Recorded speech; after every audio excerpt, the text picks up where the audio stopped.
Hello, everyone, and welcome back to Game Talk Radio. I'm Greg. I'm Jen. This is episode 31. 31. 31. I got nothing. I got no fancy intro. Whoa. It's later than we normally do this. I was out of town for the weekend, just got back, and... Well, not before we watched Game of Thrones and ate some delicious noodles. That is true. That's really why it's late, let's get real. Because Game of Thrones was on and we had a Game of Thrones party. Heck yeah. And by party, we just got some people we knew together and ordered noodles from our favorite place. By party, we mean we just watched it with some friends. That's about how hard we party these days. Well, I had a beer, so it's kind of a party. Yeah, I had water and... Yeah. Considered a delicious Zima, but did not partake. I saw that it was out of the 6-pack. I was had like, it in my hand. Somebody was thinking about this. Yeah, it got out of the sixer into my hand, and then back into the bottom because I remembered how bad Zima tastes. It's not that bad. It's pretty bad. It's just it tastes like a watered down wine cooler, and I felt really old when nobody else or none of the other girls that we were hanging out with tonight had ever had a Bartle and James wine cooler, and I'm like, that's like the quintessential 20-year-old drink. That's like true. When you're 20, that's what you get your friends to buy you is a 4-pack of B&Js. Was Bartles and James was that the go-to brand? That was like the only brand. See, I remember Seagram's. Like all I remember is Seagram's. Seagram's I remember, but I didn't drink that. I didn't like it as much as I liked the Bartle and James. Sure. The fuzzy navel flavor. Well, fair enough. Can't argue with that noise. Mm-hmm. So, Jen. Yes. This story today is this guy's a little salty. This guy is a little salty. So Lorne Lanning. Lorne Lanning, someone who I actually think's pretty cool. He is the creator of the Oddworld games, and most recently they remastered Oddworld for the PS4, called it Oddworld New and Tasty, and it's very good. It's a weird name. It's a weird name. It's a weird game. Because you don't eat video games. No, but it's a theme in that game, the consumption of, let's say, them, the little alien dudes. Cannibal? No, because you're technically not. Yeah, I'll tell you about it later. Okay. So anyway, the Oddworld creator, he called out Nintendo's third-party support, saying the Switch has no hope. Which is kind of a strange thing to say. You don't want to burn those bridges. Yes, also because he's so off on this. Yeah. Like, normally, I would say, yeah, I understand, because according to him, he has no faith in Nintendo due to the experience of having seen how the Wii and Wii U played out. So, and first of all, I would say the Wii sold a ton. Yeah. Oh, yeah. As it's like what I remember was that it was really difficult to find one. And you found, you had a friend who had one, and everybody went over to that person's house and played it because, so-and-so has a Wii, we got to play it. And then pretty soon another friend would have had one. But it was very hard to find out in the wild, from what I remember. Yeah, well, and so the Wii, a lot of third parties made a lot of money on the Wii because, and there was something that we call shovelware. And shovelware is what happens when a system becomes really, really popular and game companies start shoveling garbage software onto the shelves. And so the Wii had a lot of shovelware. You saw games like Pizza Delivery Guy and Burger King games. Those are actually on Xbox. Oh, but I didn't know we were talking about a specific system. But the idea is the same. And so there's certain games like My Birthday Cake, and it's just the stupidest stuff. It was trash. Yeah. It was just garbage. And but the Wii itself, a lot of people made money making games for that because when you have a lot of people, when you have what they call a large install base, which means a lot of people own your console, when you have a lot of people and you have a large install base, then you have the opportunity to sell more copies. So I don't understand what he's talking about with the Wii, but when it comes to the Wii U, I totally understand because the Wii U was a disappointment. Nintendo will never say it, but they know it's true. It did not sell well. And it had some good games on it, but the best games on the Wii U that you had to buy were pretty much first-party Nintendo games. So Nintendo made money, and Nintendo was fine, but I think what he's talking about is that any other company that tried to make money on that system couldn't because of a low install base. He's talking about the experience of having seen how the Wii and Wii U played out. But I don't know what he made for the Wii because Oddworld wasn't on the regular Wii. Okay. So I don't know what he's talking about with the Wii. I think he's misguided there, but he says Wii U, which I would totally give him credit for. However, just like the people who haven't bought a Switch yet because they're waiting, because they're burned basically by Nintendo with the Wii U, I totally understand that thought because you had a company that you bought something that they didn't support, didn't make a lot of games for, and then they discontinued it shortly after it was released. So I get why people are mad. But the Switch is already on track to match and beat the Wii U's lifetime sales this year. Yikes. This year. Uh-huh. So if they do that, he has no premise for that. Plus, the Switch right now is an indie machine. It is pumping out tons of good indie games that are coming out on the Switch, and they're killing it, and they're really popular. Because especially when a system first launches, it takes a long time to get your AAA titles out. Because these games take a year or two to develop. So you have all this free time where you need to fill the game. You need to fill the software library. What's the best thing to fill it with? Indie games that are downloadable and didn't take that much time. Or even, indie ports from other consoles or Steam ports, stuff like that. So I just think he's wrong on this, and I actually think he's just making a misstep. Plus, going back to what you said, why would you call him out like that, I guess? Like, what does he benefit from kind of smack talking down the Switch? He doesn't, and he also, while this article from Destructoid says that while praises that it's mobile, he doesn't think people are going to go through the effort to work on a, quote, underpowered console, which is just, to me, I don't understand why you would say that the Switch is underpowered. Technically, he's right. It's underpowered compared to the PS4 and the Xbox One. Yeah, but it's meant to be a mobile, so it can't be as powerful. Right, you can't carry something around like a PS4. And his game, Oddworld, that I love, is a port of a PS1 game for crying out loud. So it's not, and yes, it's been touched up and everything's better, but it's not like it needs the power of a Uber PC or doesn't need the power of the PS4. It can run on the Switch just fine. And so he kind of makes a comment too that he says he experienced this with what he claims was lackluster promotion for New and Tasty on the Wii U.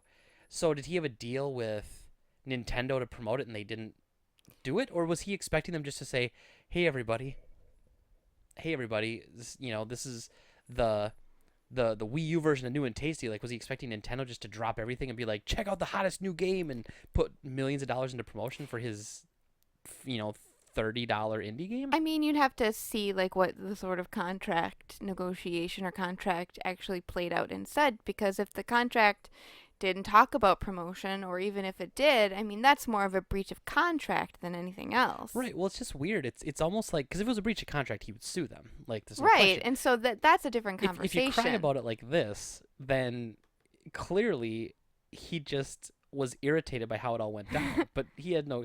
It just seems like he's got sour grapes. He's just a little salty. Well, like his game didn't sell well on that system. Okay, fair enough. It's not like he's out of pocket. He has a publisher. I mean, you know what I mean? Well, can't you like turn that in on yourself and just say, what about the game maybe wasn't as exciting or didn't attract a lot of people? Well, and I look at that's certainly possible, but I also look at it like it was his decision to put it on that console, and he wasn't trying to put it on that console when it was new, So he was trying to put it on that console a couple years after its life. Like everyone saw the Wii U getting trashed. Well, and like everyone saw that thing crashing and burning. Nobody's gonna be like, I gotta buy a Wii U so I can play Mighty Number 9 or whatever it was. Or no, that's the next. I'm on the other. I'm on the other. Oops, I'm on the other story. My bad. I closed the window apparently. But yes, Oddworld. But nobody's gonna be like, I need to buy a Wii U because I want to play Oddworld. Nobody's gonna do that. It's not a system seller, which is probably why Nintendo didn't put any money into promoting it. But they weren't promoting anything because they didn't have anything. So I don't know why. And he did put it like on the Vita, and he put it on their systems. It probably would have sold really well on the 3DS. Now, to be fair, maybe the 3DS couldn't run it. Maybe. The 3DS is technically an underpowered console compared to what we're talking about here, with the other consoles could do. But the Switch, it's almost like he doesn't understand the industry enough to see things far enough out, because he should have been able to see that the Wii U wasn't popular and didn't have enough of an install base compared to PS4 and Xbox One, so he shouldn't have released it. Exactly. Even if he could, like, I don't even know what his position is with the publisher. Like, was it his call to release it on that system? I mean, does he own the company that ported? I don't even know. I should probably look that up before, so I actually know what I'm talking about. But But anyway, I don't. It just sounds like he's doing that. It's hip to rip on Nintendo thing. Yeah. But he's late to the party again. Yeah, Because he it was is. hip to rip on Nintendo in the Wii and Wii U days, and now the Switch is making a serious comeback, and the Switch is a seriously cool console. And it just seems like one of those people that's always on the wrong side of an But argument. I hate Nintendo too, you guys. He's just kind of like, it's so cool making fun of Nintendo, and then everyone he's probably interviewing here is probably like, actually, the Switch is kind of cool, dude. Yeah, Switch is pretty sweet. It's actually pretty guys. cool, man. You shouldn't rip on it. But You look like an idiot. you kind of sound like an idiot. So anyway, the guy makes great games, but he doesn't seem like much of a. He doesn't seem to have much of an understanding how the business works. And if you couldn't see 2 years ago or 3 years ago that the Wii U was failing, that's on you. Oh, Especially yeah. as someone is an insider.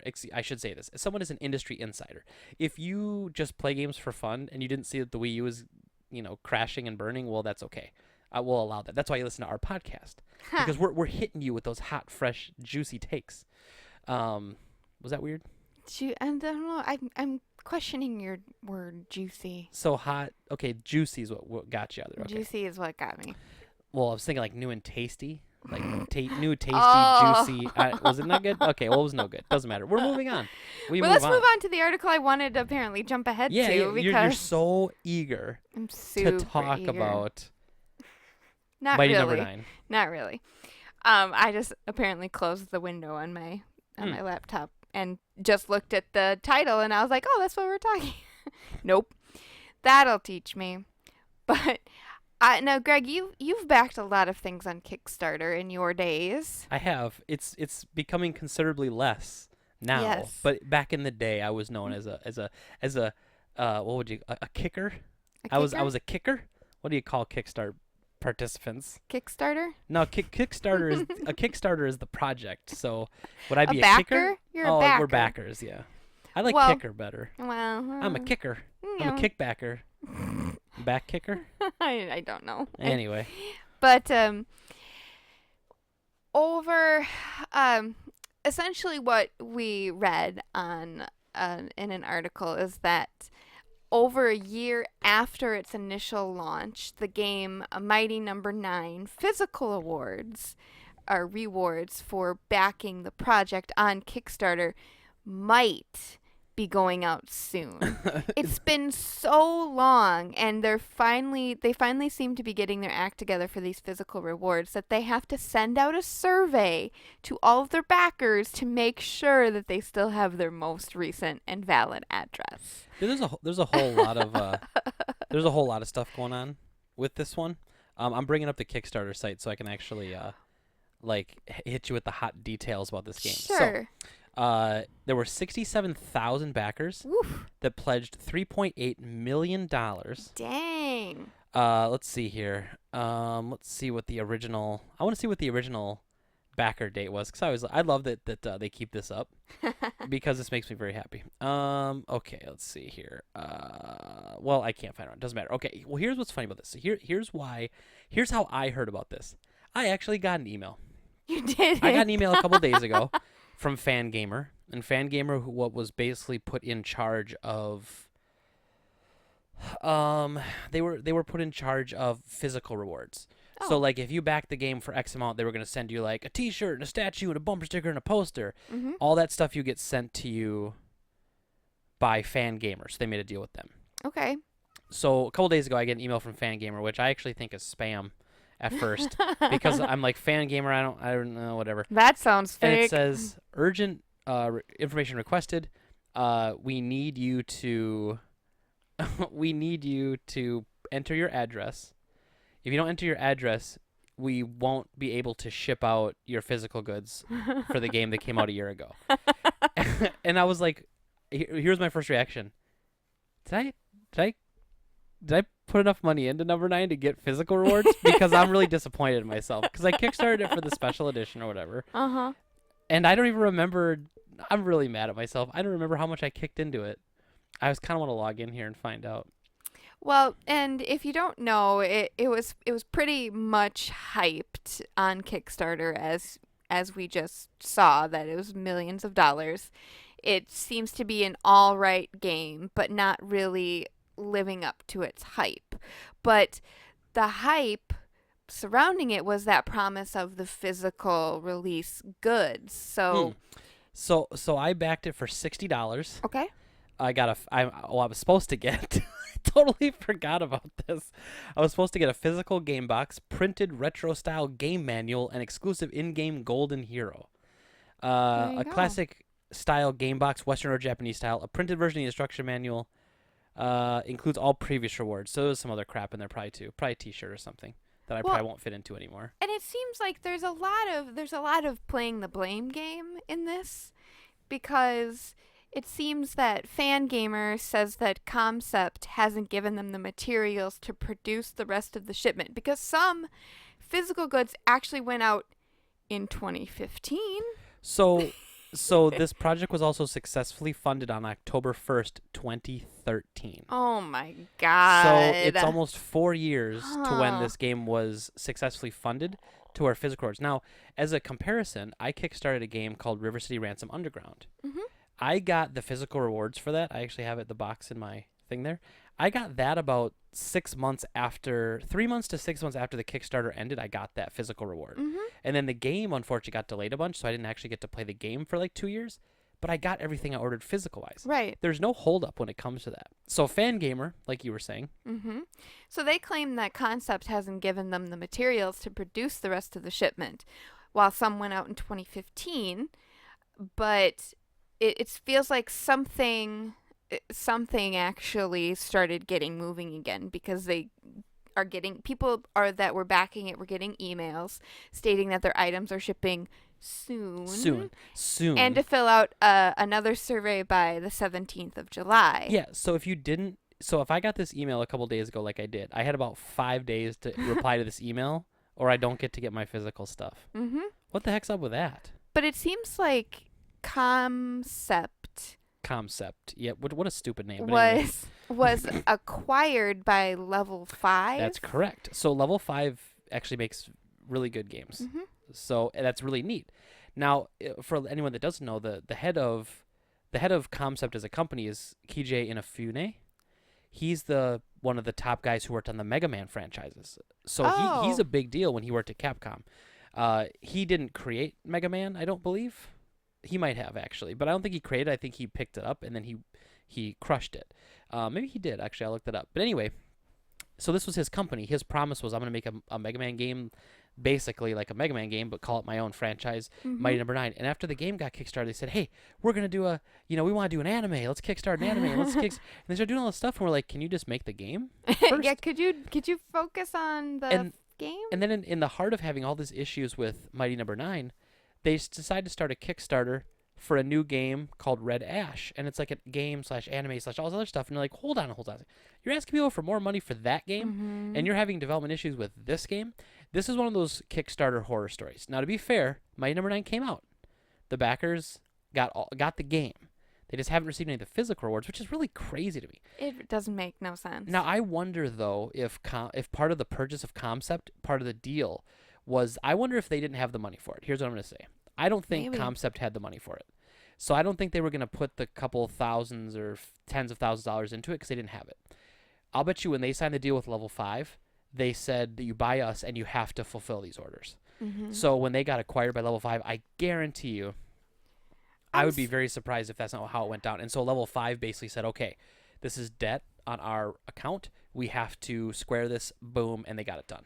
I cannot, from what I understand from Kickstarter, and maybe this is not, we only hear like the bad stories, but when I think of Kickstarter and I think of physical rewards, I think of things that don't cost a lot of money or can be mass produced, and the physical goods that you get shouldn't overtake the money that you're getting.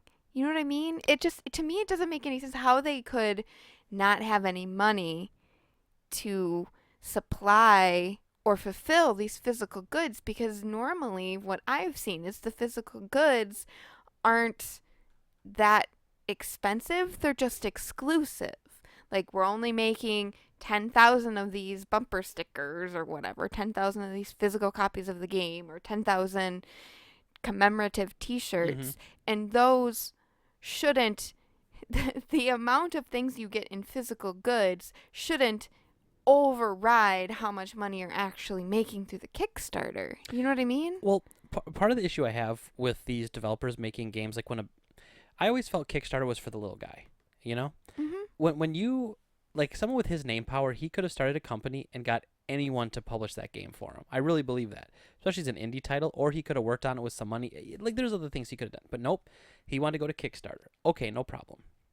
So he goes to Kickstarter. He asks for, I can't see, it must be too old to see like the original like campaign pledge, like how much they were asking for.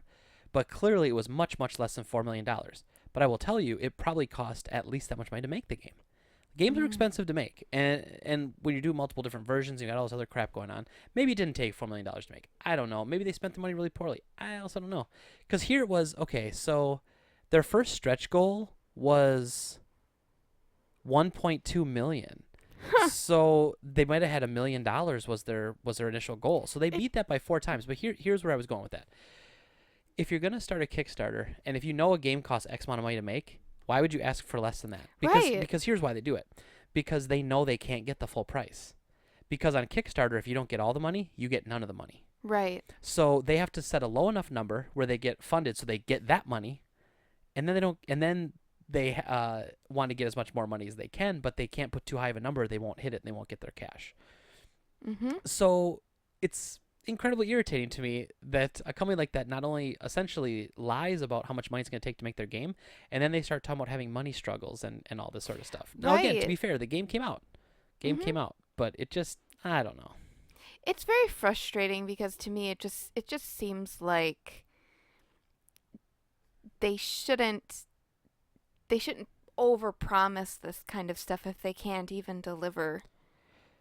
Yeah, this is truly the dark side of Kickstarter. Like this is the we had all this money, we didn't plan properly. And another problem with Kickstarter is the game starts off, let's say, at $1 million. Then they have all these stretch goals that for every $200,000 they'll add something else. And then so they finish the thing at like $2 million. But do you think that they actually did the math to realize that adding all that stuff was just going to cost another $1 million? Or are they just pulling those numbers? Because those numbers, if you look at the way they do these Kickstarters, because there's a professional way to do Kickstarters. When you watch a successful Kickstarter, there's companies that probably tell people how to run Kickstarters because there's a right way to do it. Oh, for sure. So they're just picking like a certain amount of money over whatever amount to, every $2,000. It's like, well, to get $2,000 more, we can say we'll add another character. But does it actually take $2,000 to add another character? Does it take way more than that? They don't know. We don't know. Who cares? But what happens is the game's scale blows up. So now you've got what we call in the business that I was once in. You call it feature creep. And you're familiar with that, I would assume. Oh yeah, we call it It's not just a video game scope creep. Yep. And what that basically means, anybody who doesn't know, is you get a great idea for a game and you start working on it. You're like, what'd be great? Let's say, for example, you're going to make a Mario game. You're like, what'd be great? What if Mario could jump?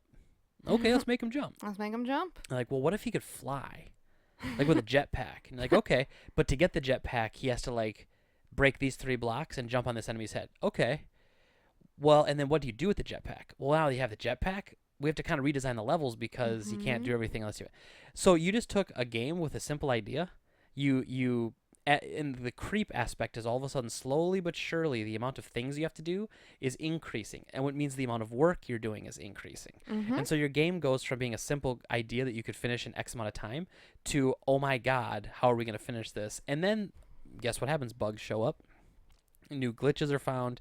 Testing has to be done. And the whole process just keeps taking longer and longer. It's part of the same thing with a very famous Kickstarter that happened not quite as long ago as this one, but it's getting there. And that one's called Star Citizen. So these numbers are staggering. Okay, Star Citizen, which I backed for an amount of money I probably don't even want to share because it's a lot.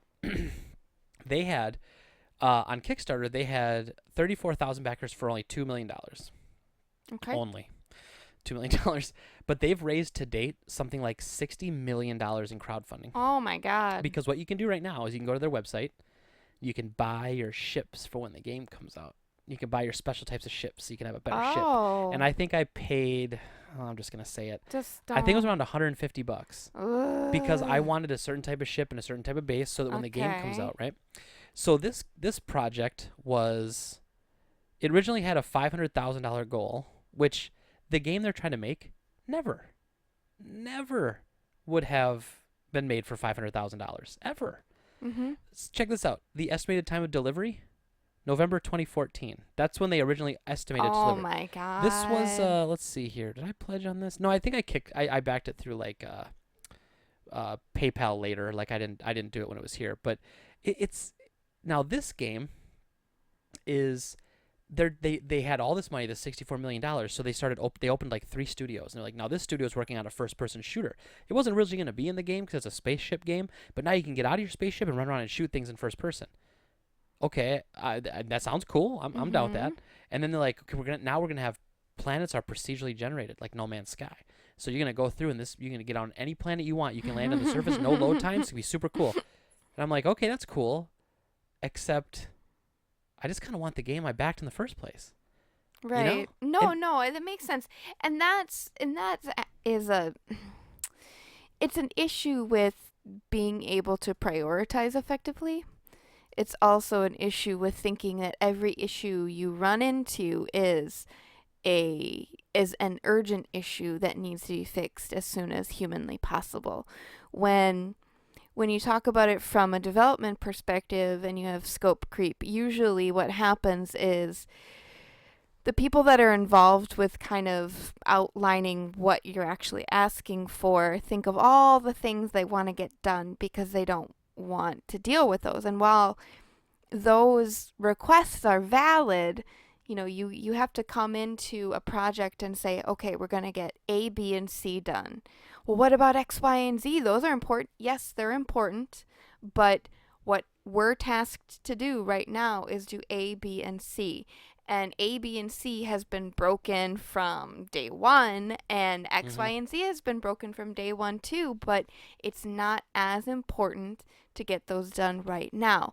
We're still going to document them. We're still going to revisit them. We will still fix them, but they're not part of this project. It's a really difficult conversation to have.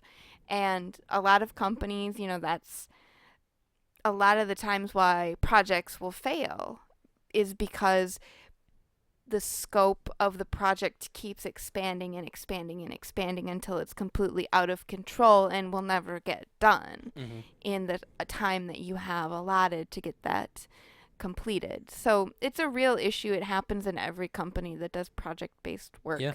So I can't even imagine what it would be like for something like video game development. Right. Now imagine that company got money from a publisher and then had deadlines set and had to meet those deadlines, because a lot of the game industry, they'll have contracts, which I'm sure actually you're familiar with too. Like you'll actually have contracts based on deadlines. If you don't reach that deadline with a certain build of the game, you don't get as much funding. Like it's motivation basically.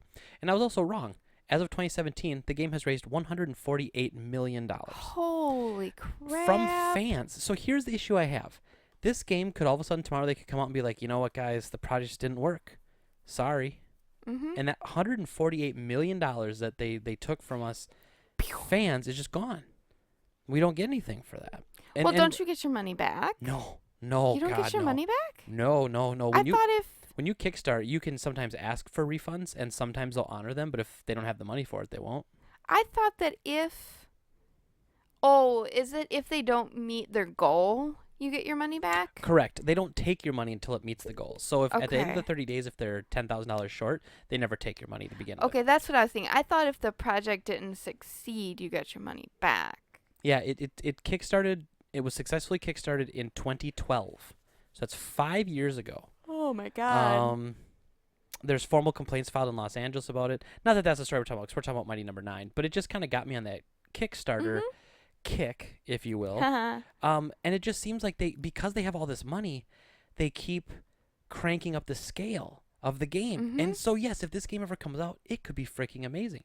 Here's something else really interesting. Since it's taking roughly a decade for this game to come out, other games have done similar to what this game was going to do, and it's almost doing them just as well on 1/100th of the budget. Jeez. So it's even when this game comes out, it's not going to be, no one's going to be happy with it, I don't think. It's just going to be a big bust. But the thing is that the longer it takes you to build something, the more hype it gets, the more people try to emulate what you're doing, and then they end up doing it faster or doing it better, and by the time you're caught up, it's already out of date and you have to start working on something else. Well, and so It's like, okay, it's like trying to watch, you can tell which advertisers are slow on the uptake.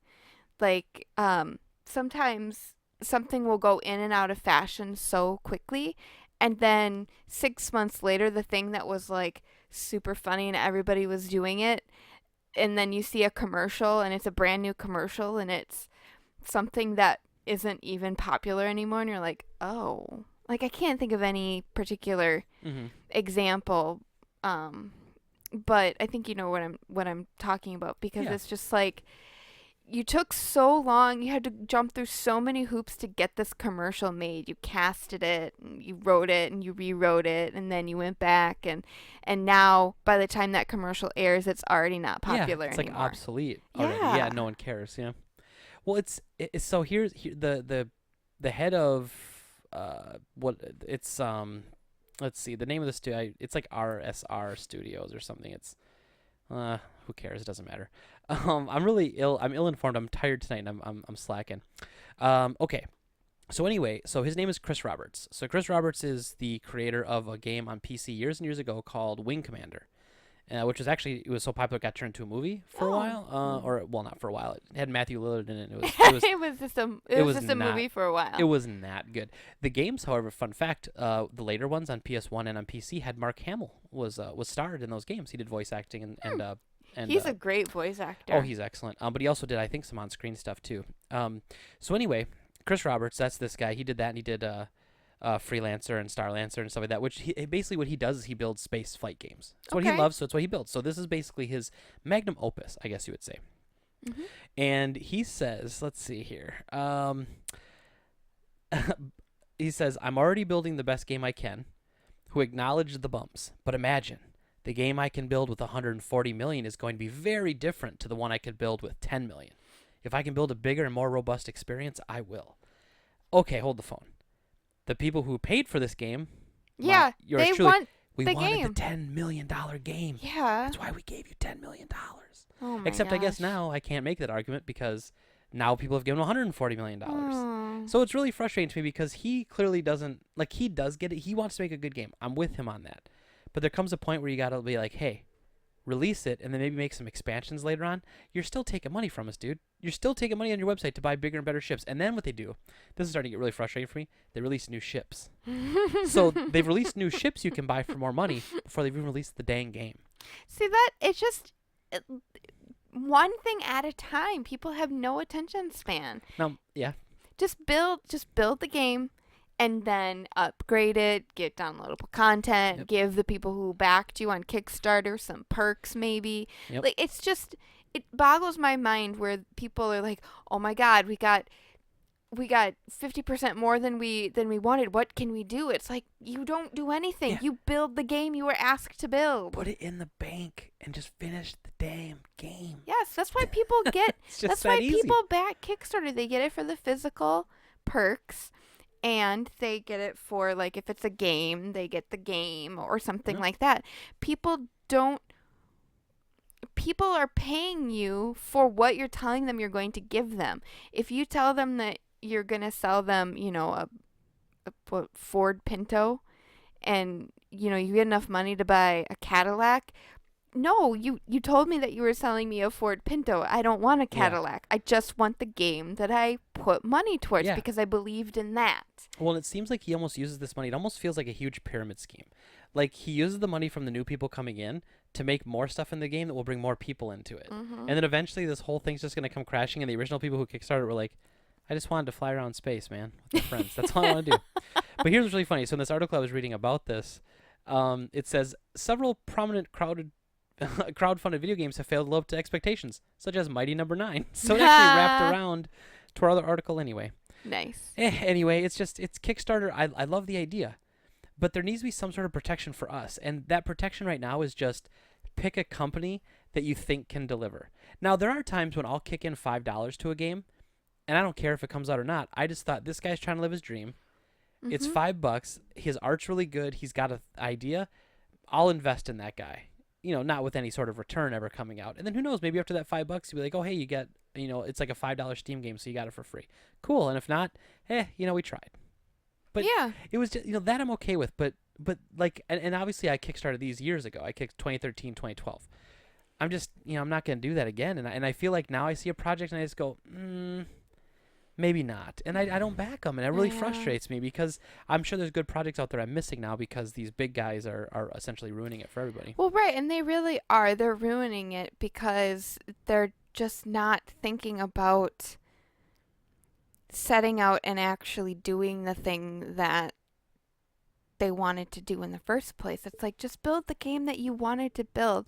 Don't try and use that money to make your game more legitimate. Your game is already legitimate. Yep. I know. Speaking of something very legitimate we need to talk about. Mm? This is an interesting podcast because there wasn't a lot of stuff to talk about. There was a few little news stories here and there. But then the other day I was at the store and a regular good guy, he comes in, we have chats often about things. And he came in and he was adamant about wanting to talk about net neutrality. Mm-hmm. And so I said, okay, I understand it well. I'm well versed in everything that's going on. So let's hear it. And as I'll get to as I talk more about this, I feel like he just was a little uninformed or misinformed. And I thought this might be a really good time because this absolutely pertains to video games and gaming. Absolutely. With most games going online now, the way we interact with people, the way we talk to people when we play online, it's very important to us, this idea of, I guess, we need to start with the name in itself. Net neutrality, okay? Bum, bum, bum. It's a buzzword, okay? It's a phrase used to typically describe what the current fight about the internet is on Capitol Hill. Mm-hmm. So, first I'm going to say this is not going to get political because I don't want to talk political. Nah. But what I do want to talk about is facts, and facts that pertain to me as a person, me as a voter, me as a gamer, and me as a video game store owner, I guess. So, to give as good of a breakdown as I can, net neutrality, when people talk about net neutrality, in 2015, then President Obama put into place some executive orders that basically said that an ISP, so your internet service provider, think Charter, Time Warner, AT&T, whoever you get your internet from, those companies were not allowed to charge you based on the things and the services you wanted to use. So they were not allowed to say, oh, if you want to use Netflix on your internet, you have to pay us an extra $5 a month. Oh, you want to use Flickr? Well, that's an extra $5. Yeah. You want to use Hulu? It's an extra $10. Right. Or they could say something to the effect of, oh, you want to be a video game streamer and a YouTube uploader? Well, you need a lot of up and down internet for that. Mm-hmm. So you can get our special streamer package. It's an extra $20 a month. And you need to get that. Otherwise, after so much data is used, we're going to throttle your speed super low. And if you guys don't know what that term even is, I don't even mind going back to that. Let's step back again. So this actually was happening with cell phones for a while, and actually I think it still does in some regards because it's not considered the internet, it's considered cellular. And what you can do is say you're on your phone and you're browsing and you have unlimited data. So you can use as much internet data as you want. Mm-hmm. Right? That's what unlimited means, right? Well, theoretically, yes. So you absolutely can. However, after using X amount of megs of internet online, or it's probably 20 gigs or whatever it ends up being, uploading and downloading whatever transfer of data, a certain amount of file size, after that's transferred, they do what we call bottlenecking, which means now your maximum speed is super, super slow. Because what they've done is, because you're using so much data, they don't allow you to use as much data. That's basically their way of slowing you down. Yeah. Which is exactly what a lot of internet service providers would like to do with the internet. They would like to say, oh man, and there are actually some in the past that were doing things like data caps. So you actually had a limited amount of data you could use on the internet. And this isn't like a cell phone. It's a little bit different when it's cellular data, and so I guess it's probably not, honestly. But this is like you're hardwired. You're paying $80 to $100 a month for your high-speed internet, and this is what we're getting. So that's what throttling means. So the idea was that companies, and that's kind of another related thing to this, but the idea was companies could not charge you more for different services you use. They talk about a free and open internet. Mm-hmm. That was the vision of this. So the reason I brought it up, though, is because Mike and I were talking. And I understand what he was trying to do. And I don't know if he listens to the podcast or not. But if he does, Mike, don't worry. I'm not ripping on you. I swear. But what he said was he was trying to be a good guy. And he was trying to say, you know what? I understand both arguments. I understand both sides. And he said, I don't like it when corporations have too much power. But I also don't like it when the government has too much power either over the internet and stuff. Mm-hmm. And I was there and I said, well, and I thought about it for a minute. And I said to myself, well, but that's not what's happening here. And No. I felt like he was a little misinformed. And again, not ripping on him. He's a good guy and he has really good opinions. He's a smart guy. So, but he was misinformed on this topic. And so the thing he was misinformed on was he felt like it was a fight. Like right now, the government wanted net neutrality so they could control the internet. So think of this as a scale of 1 to 10. The internet, how do I try to put this? Okay, so 1 on the scale, 1 to 10. 1 is the corporations control everything. 10 is the government controls everything. Mm-hmm. Right now, the internet is at 5. Okay. After 2015, we got put right dab in the middle. The government's got some regulations on it, Mm-hmm. but the companies still have enough freedom to provide a service that they make money on, Mm-hmm. and everyone's happy. Well, no one's ever happy, but you know what I mean. I know what you mean. Everyone's successful. The in great this. majority of people are okay. It truly is. So when we talk about the fight for net neutrality, listening to what Mike said in that argument, he said he didn't want the government having too much control. So that would mean that if we rolled like if we don't do anything, the internet's going to be able to spy on us. And that was a concern of his, like the internet spying on us, or Well, the government spying us over the internet, all these things.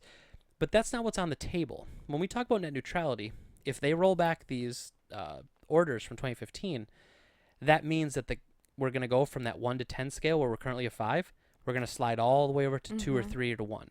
Yep. And that's just what's going to happen because unfortunately, by definition, corporations are profit-generating machines. So they'll do everything within the legal law to make as much money as possible. Mhm. That's what they do. And that's Right. okay. There's nothing wrong with that. I obviously, as a business owner, you don't demonize capitalism. And No. you don't demonize companies making money and then creating jobs and then having people have more money, spending, then the companies make more money, then they pay their employees more. In a perfect world, that's how it would work.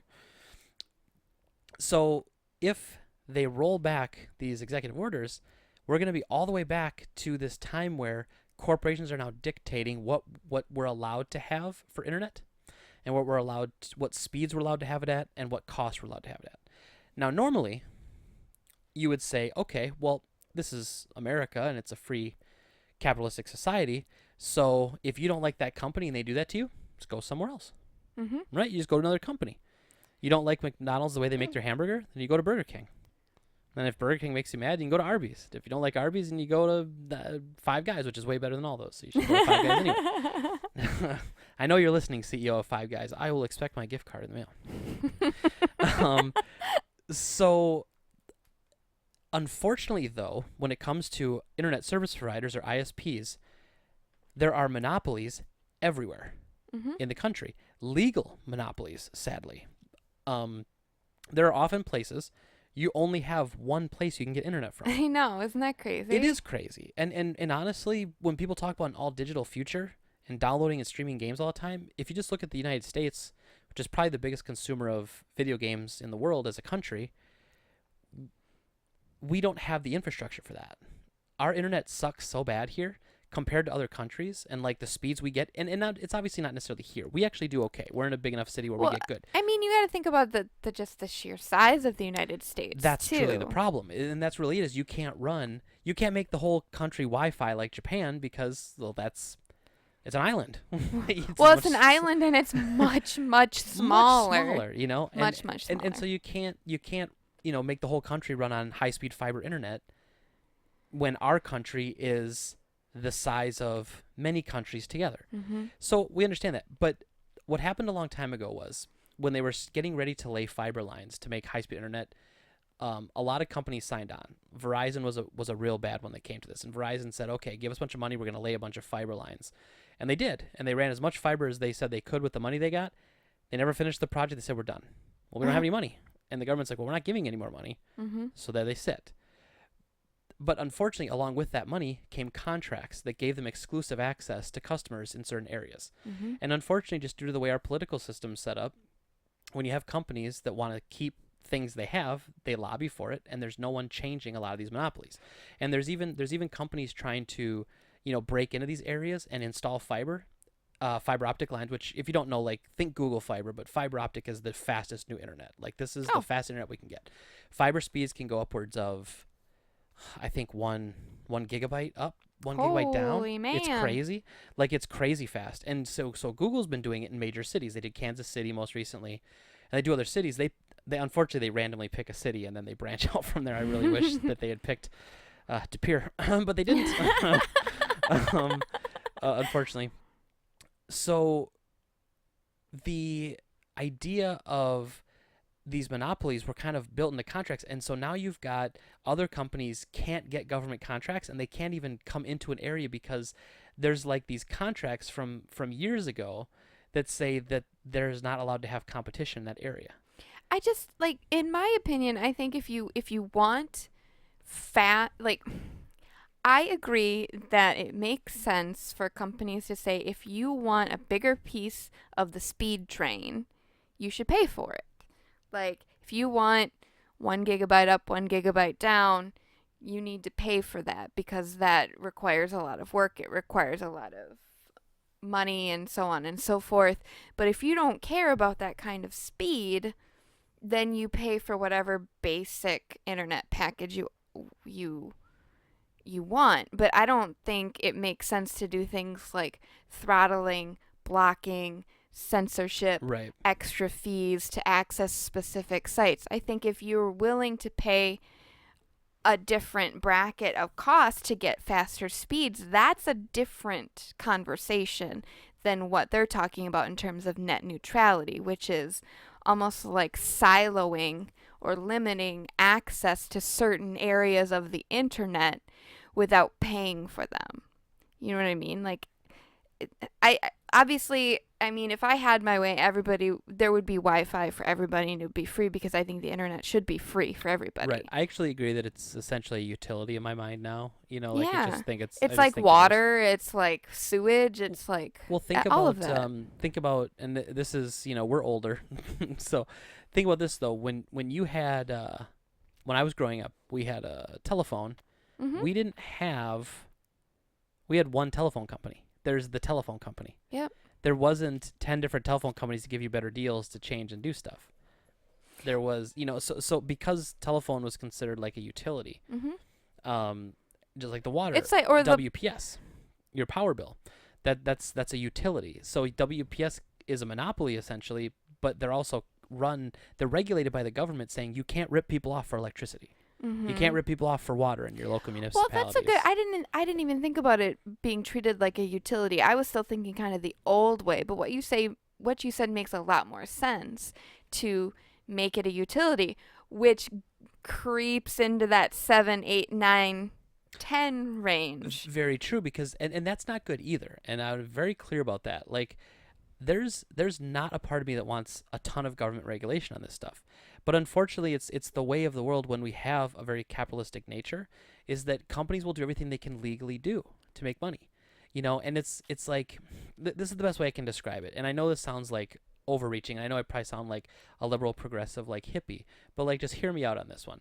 So imagine before the EPA and before local regulations, a company could say, well, we got all this sewage and stuff. It's going to cost us $1 million to drive this sewage to a facility across town to dispose of it in a good, natural way that won't harm anybody. Or we can dump it in the river and it doesn't cost us anything. Well, that's what that's unfortunately what has happened. That's what they did. And I'm sorry, and that's not, this is going to sound terrible. Anyone who knows me will probably think I'm being crazy right now. That was not a bad thing. They didn't do anything wrong. Excuse me. They didn't do anything wrong back then if there was no law against it. Because in their mind, everything that was legal to make as much money as possible. Mm-hmm. Okay. Then the government steps in and says, okay, listen. The people that live down the river from you, they're getting sick. Mm-hmm. You can't do it anymore. No more dumping chemicals in the water. Okay. I mean, that seems pretty reasonable. I mean, and that's how this happens. So, unfortunately, in a perfect world, all corporations would do the responsible thing. Mm-hmm. The best thing for their business, the best thing for their customers, the best thing for their employees. Find the balance of that, and we'll all be successful together. So if you think, or you believe, or you think the best course of action would be to utilitize, I don't know if that's a real verb, but to make internet access a utility like water, like sewage, like electricity, would it be one base price at one speed of internet? Or would you have the tiers? Because regardless, it seems like if you want faster internet, it feels like you should have to pay more for faster internet. And this is an extreme because I don't even know if you can do that. Feasibly, I've never looked at the numbers to see if you could make it a utility and regulate it like a utility. But say you do, my answer to that would be everyone gets the same speed and it's the same fastest speed possible. Okay. That's it. That's it. I'm okay with that if everybody is going to get the same speed and there's no way to like prioritize, you know what I mean? Like there's no way. I think if you maintain what I said before with that whole capitalistic viewpoint and have like the tiers, it's no different than what we've been talking about with purchasing different packages where you can, this one you can access Facebook. It's having tiers of service or connectivity is different from what they're talking about in terms of packages, because buying tiers doesn't prevent you from accessing specific websites. I think that that's a ridiculous idea, that I can't access Reddit or Facebook or Netflix because I didn't buy that package. It's almost like cable in that sort of instance. Right. Yeah, and I think the perfect scenario isn't treating it like a utility, unfortunately, because then, like you said, we get the government being the 7, 8, 9, 10 range, where now the government has control over it. Now imagine this, and this is a scenario that I think is quite likely. So imagine that all internet's a utility, and this pertains to both sides. If you're a Democrat or you're a Republican, it doesn't matter, because there's going to be a time when the people you don't want in office are going to be in office. Okay, so say for instance you've got a bunch of atheist Democrats in the office, and they decide that, you know what, church and state needs to be separated. State runs these internet. You can't search church. You can't go to church websites on state sponsored internet. Yeah, but I mean that's an extreme case. Okay. Now, or say they say like, no, that's a ridiculous argument to make, but that is what can be possible. The government is okay. So now you've got. So now you've got a bunch of Bible thumping something. Let's say you've got a bunch of very religious, right-leaning people running the White House. Okay, so now they decide, well, we don't want people to have, we don't believe in birth control. So we're going to not allow you to search for places to buy that on government-sponsored internet, because we don't think government should pay for your birth control. Because it's a sin and all these other things, whatever their reasons are. And again, I'm not demonizing either way. I'm just trying to get people to see it from both sides. So it doesn't matter who you are, what you believe, but there's always going to be when your team or your side is not the one doing things. So these are rules that we need to set in place for everybody. And it's great when it's quote unquote your guy is on top of the chain, but these are the sort of things that can change over time. And so personally, that's why I don't like the idea of it being a utility, because I feel like that, and that's very, very far-fetched. Okay, I'm the first to admit it, but it's possible. I like the idea of a semi-regulated, capitalistic environment. So that means no monopolies. Any monopolies that show up, they have to get broken up. You have to have so many service providers in so many areas. If you don't, you have to break yourself up into different providers and compete with each other, yada, yada, yada. That's what I think would be the best opportunity. But getting back to this whole thing and circling back around, there was just so much misinformation about this term, and it becomes a political argument, and people read something about it and people hate it, and like people hear the term net neutrality. Some people hear that and they go, "Oh, I want the government out of my internet. I don't want them controlling my internet and spying on me." Well, that's not what That's not what we're talking about. And it's very important that we say that, because it isn't. And just like the same thing though, if you said, well, I don't want corporations being able to tell me what I can see on the internet. Well, that's not really what they're doing either. Like, what it really comes down to is money. And to be fair, I'm going to give the cable companies, I'm going to give the internet service providers here a little bit. I'm going to give them a little bit. And what I mean by that is everything is becoming online now. Well, it is, and I think this article that I'm looking at right now kind of puts it into perspective of how you said the kind of misinformation is that the FCC wants to destroy net neutrality. Okay, well, what does that mean? It means that they want to give the big cable companies control over what we see and what we do online. Okay, well, what does that mean? And if they get their way, they'll allow widespread throttling, blocking, censorship, extra fees, all for usage of the internet. And I don't know. I have a problem with it. I think that if the government runs the internet, I mean, I think that they can see what we do online anyway. Right now, and I don't think it really matters, and I don't have anything to hide. So It's a tough argument to make, though. I'm with you. I know how you feel like it doesn't affect you, but that's always a tough argument to make, because if they still shouldn't always be looking for something. No, I mean, I don't think. You know? I But I'm think with that you. I'm with there's you. definitely. I mean, The majority there's of people, I don't think, have any there thing they would get in trouble for. there are people in the government whose job it is to listen to white noise and things in the background and always kind of monitoring to see if people are falling into certain patterns of behavior or following certain trends that makes them think that they might be a threat, and then they might start surveillance on them. I think that that's part of their job of, being a person of the government in that sort of capacity, like the FBI or the CIA, it's Central Intelligence Agency. So like their job is to try and find terrorist threats, people who are threatening, the United States and so on and so forth.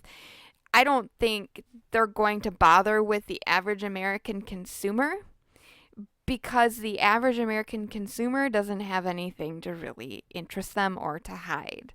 Like, yeah, okay, maybe there are some things that I look up that I'd be like, oh, if anybody was looking at my computer, they saw that I was looking up, how long does it take somebody to die if they were hung? Because we were watching, The Handmaid's Tale, and there's a scene where somebody gets hung, and I just wanted to know. And I'm like, well, how long is that going to take? Because that seemed like it didn't take very long. And then, but that doesn't mean I'm going to put a noose around somebody and kill them. But Right. I mean, it would have to go, like, I can't just look at one article. And then you find out, you listen to some of these people who are convicted or allegedly they allegedly committed certain crimes, and then they look at their internet browser history, and they found that they searched for how to make like chloroform and all this kind of stuff, and how to get rid of a body. It's like, okay, well, you should probably pay attention to those people because something's going on. Right.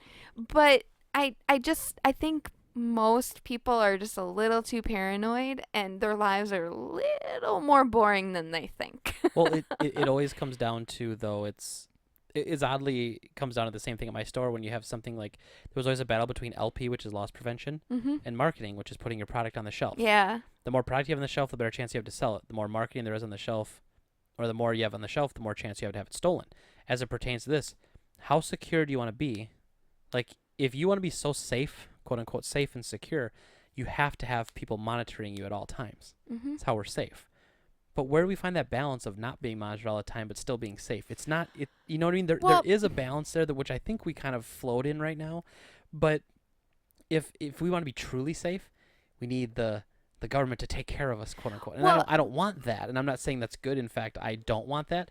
But I'm just saying that's the trade-off. It's like, do you want maximum security, minimum freedom?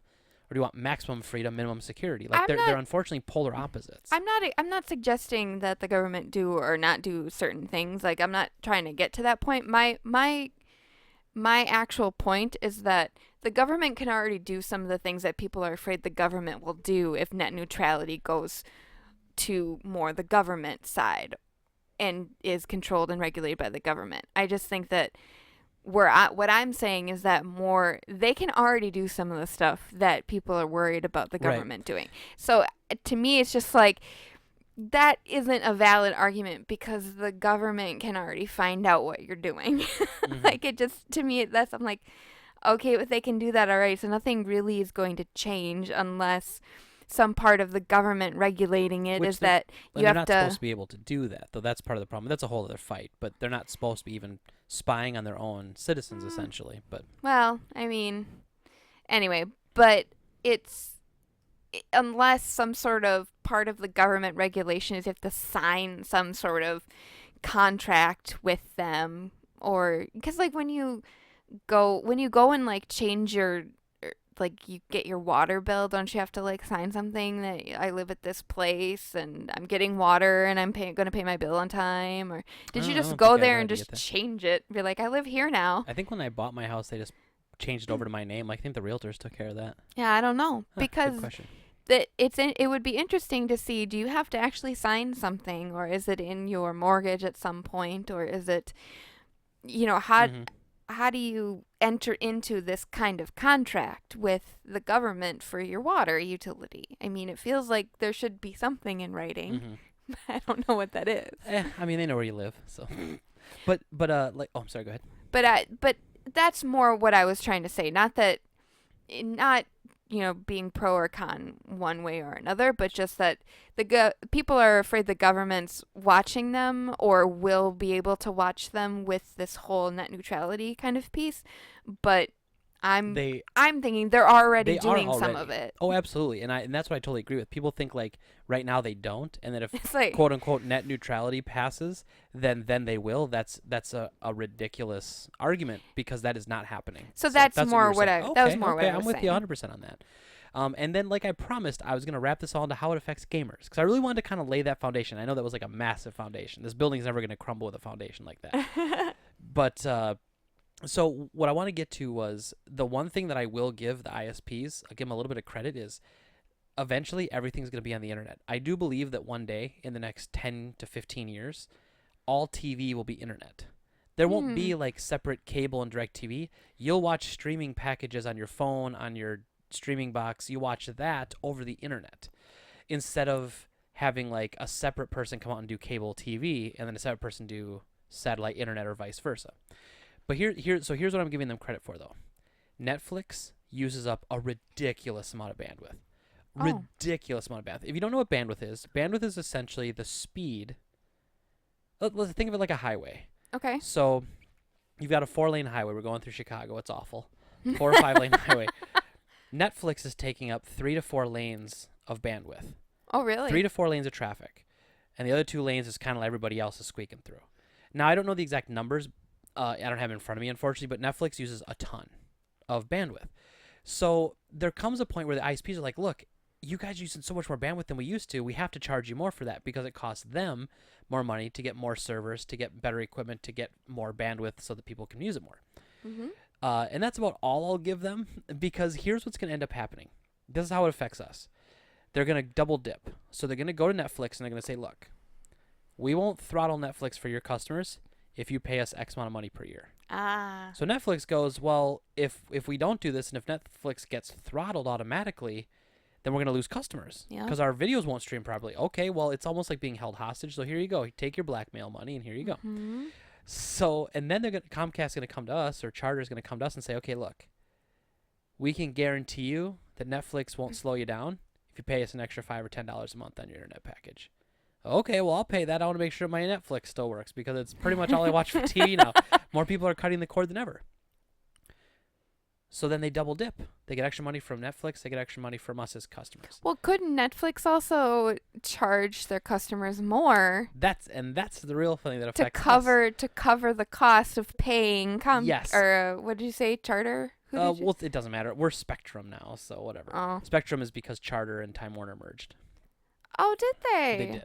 Which actually has been beneficial for us because Spectrum started just cranking up everybody's internet speeds at no extra cost. So, okay, I have no complaints about them as of right now. But well, our internet still doesn't work sometimes. Well, it cuts out a lot. But we have competition here. You can get DSL, you can get AT&T Uverse, you can get other things here. There's other options, which is why there's actually some competition here. But you're right. That's the end game. And so Netflix goes, well, as a company, we're not just going to absorb this $20 million a year hit. We'll charge every one of our subscribers $2 extra a month. We're fine. We're fine. No big deal. Mm-hmm. And then we go, well, we were paying $9.99 a month, but I guess I'll pay $11.99 a month to make sure that my Netflix still works. And then we're just paying extra money. And then all of a sudden you're like, okay, well, that's just Netflix, no big deal. And then you go, well, wait a minute. With the way people are downloading digital games now, Sony, with the PlayStation Network, is using tons of bandwidth because you're uploading or you're not really uploading much unless you're playing and streaming, but you're downloading 50, 60, 70, 80, 90 gig games now. Yeah. So then Time Warner goes to them. Says, hey, guys, you're using a lot of bandwidth. We'll guarantee you we won't bottleneck it if you give us $20 million a year, whatever the numbers are.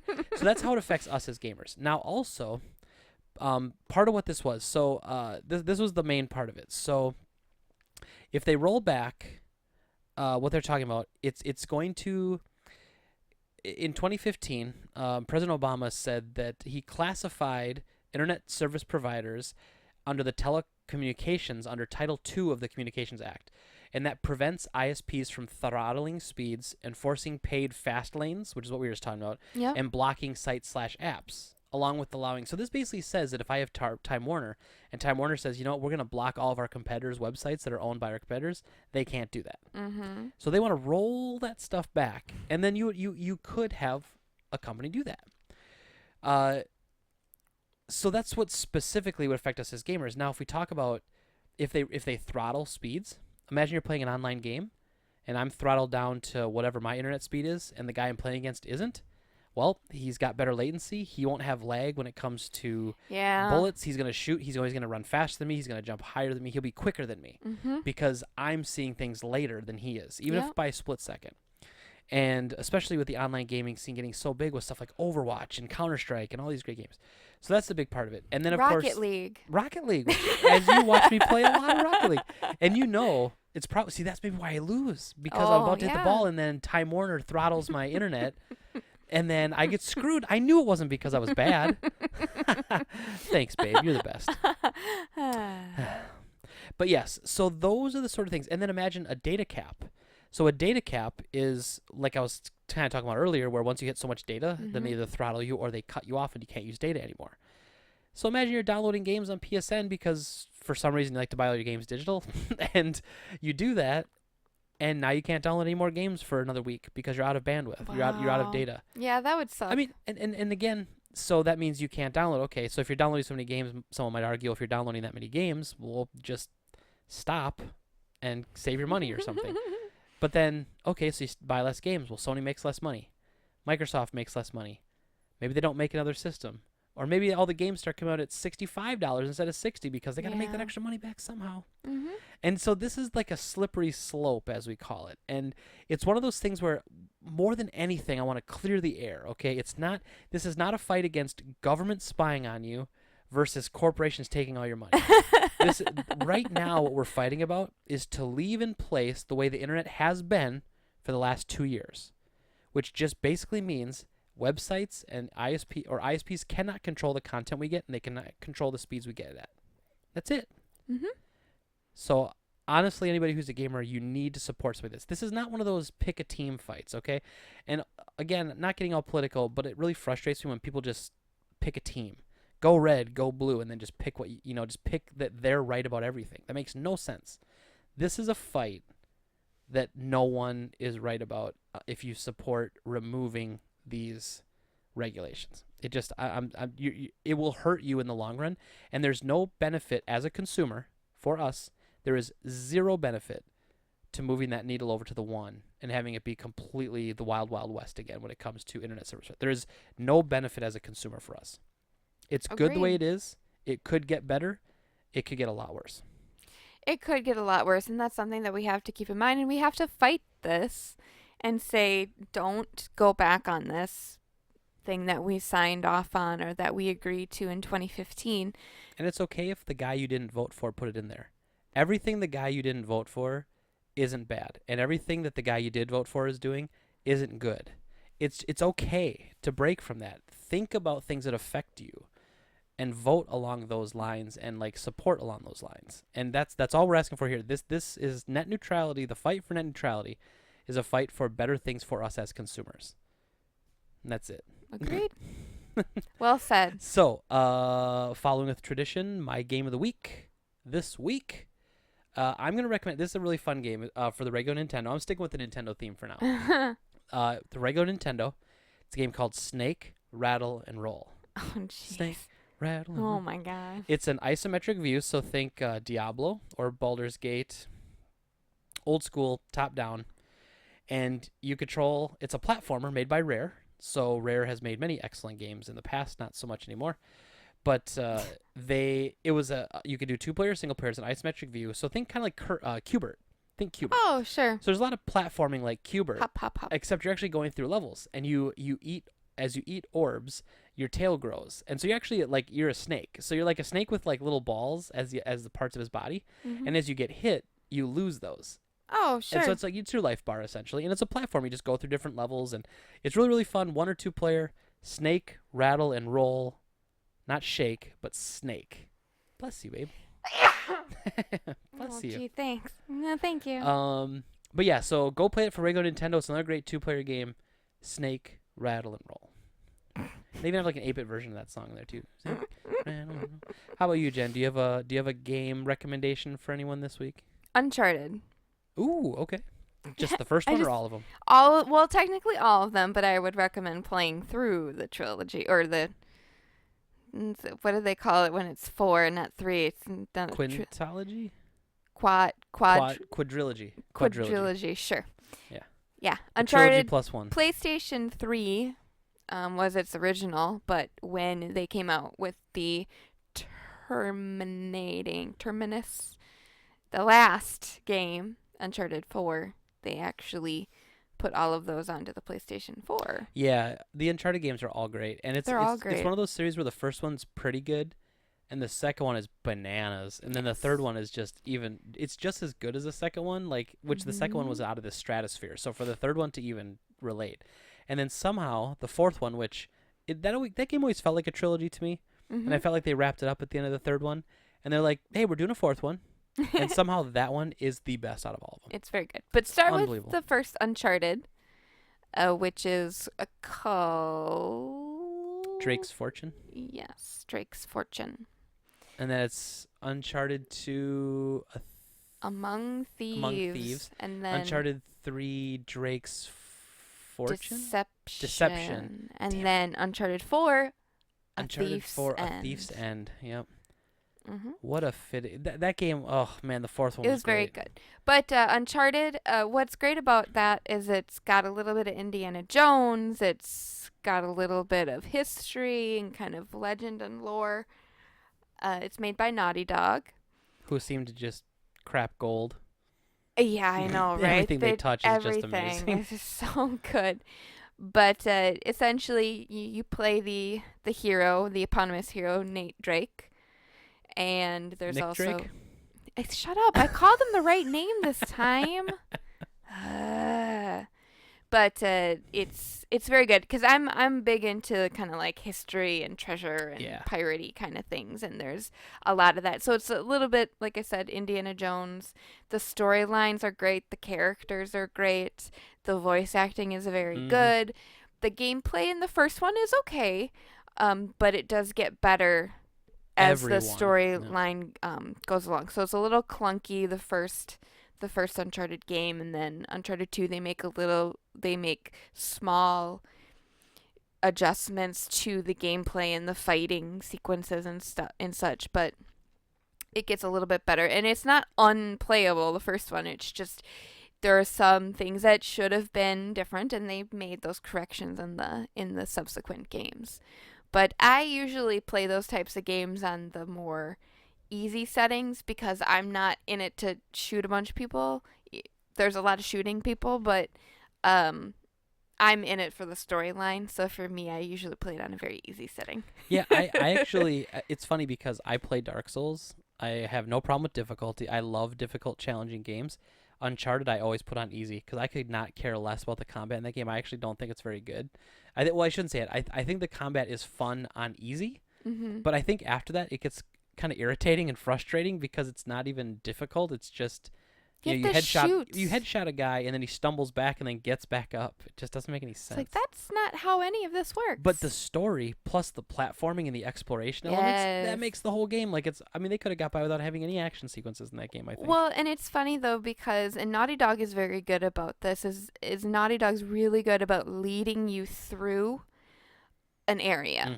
It always feels like you're going the right way.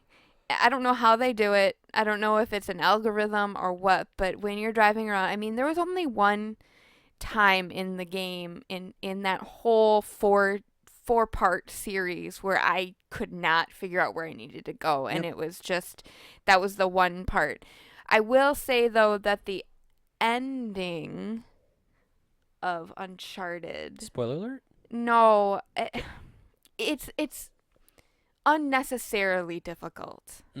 And I would say that out of all four of the games, the ending sequence of that first game is the most obnoxious. And it was very, very frustrating and very, very annoying and very, very like, this is not fun. I'm not having fun with this ending fight sequence, and I'm just not having fun.